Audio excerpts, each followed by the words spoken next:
علی کو سب کچھ مانو، علی نہ مانو کچھ بھی نہیں مانو، بطول کو سب کچھ مانو فتق نہ مانو،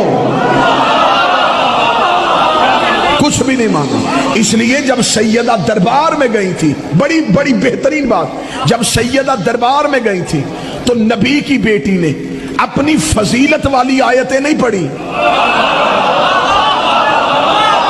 لے جی میں اسلام آباد میں جگر ہتھیلی پہ رکھ کے بات کرنے لگا ہوں، اتنا بڑا جگر چاہیے یہ باتیں ممبر پہ کرنے کے لیے۔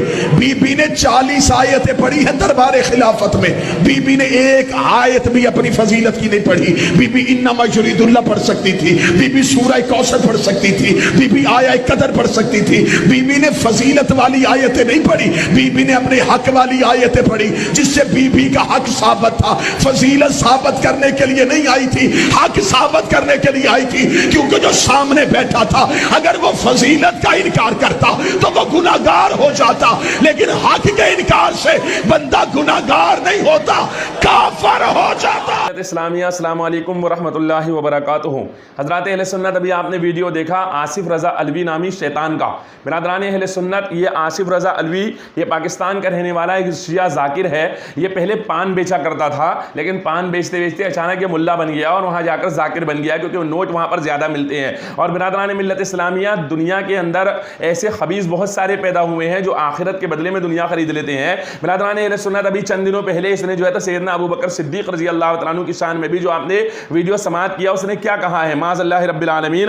حضرات بات کتنی تھی وہ میں آپ کو بیان کرتا ہوں۔ ابھی بخاری شریف میرے سامنے رکھی ہوئی ہے، اس بخاری شریف کے اندر جو بات موجود ہے میں آپ کے سامنے عرض کروں۔ فرماتے ہیں کہ عروہ بن زبیر رضی اللہ تعالیٰ عنہ نے حضرت عائشہ صدیقہ رضی اللہ تعالیٰ عنہ سے روایت کی ہے کہ حضرت فاطمہ اور حضرت عباس علیہ السلام رسول اللہ صلی اللہ علیہ وآلہ وسلم کی میراث مانگنے حضرت ابو بکر کے پاس آئے، اور وہ دونوں فدق کی زمین اور خیبر کی زمین سے اپنا حصہ مانگتے تھے۔ حضرت ابو بکر نے کہا، میں نے رسول اللہ صلی اللہ علیہ وآلہ وسلم کو فرماتے ہوئے سنا کہ ہمارا کوئی وارث نہیں ہوتا، بلکہ جو ہم چھوڑیں وہ صدقہ ہوتا ہے، بے شک آل محمد اب بھی اسی مال سے کھائیں گے۔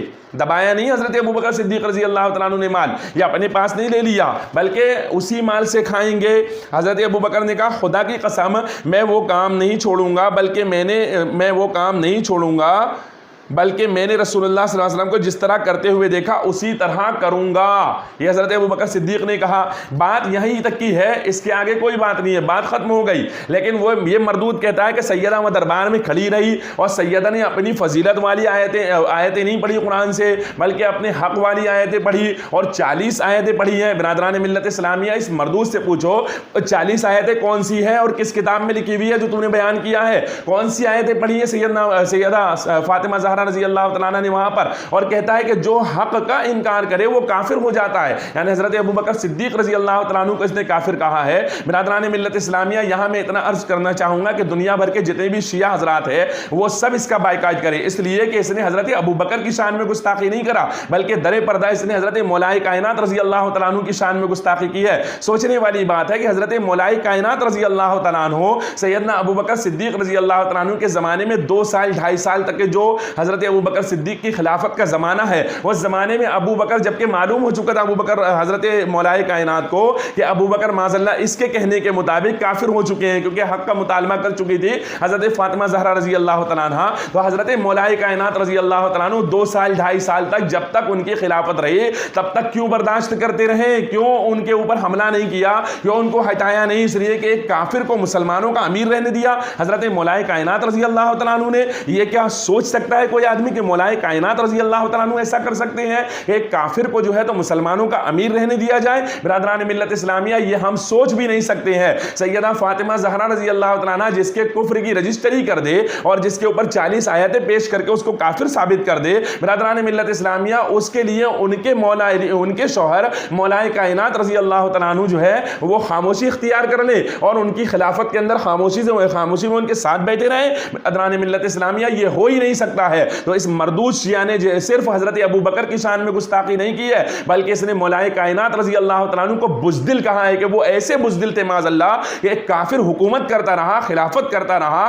مسلمان اس کی اقتداء میں نماز پڑھتے رہے اور یہ کچھ نہ بولے۔ برادران ملت اسلامیہ، یہ ہو ہی نہیں سکتا ہے۔ اس لیے میں عرض کرنا چاہوں گا، جس طرح سنی اس کا رد کر رہے ہیں، اس طرح شیعہ حضرات بھی اس کا رد کریں اور اس مردود کو اس ممبر سے اتارے، کیونکہ یہ اس ممبر پر رہنے کے لائق ہرگز نہیں ہے۔ لعنت بھیج کر ویڈیو کو شیئر کریں۔ السلام علیکم ورحمۃ اللہ وبرکاتہ۔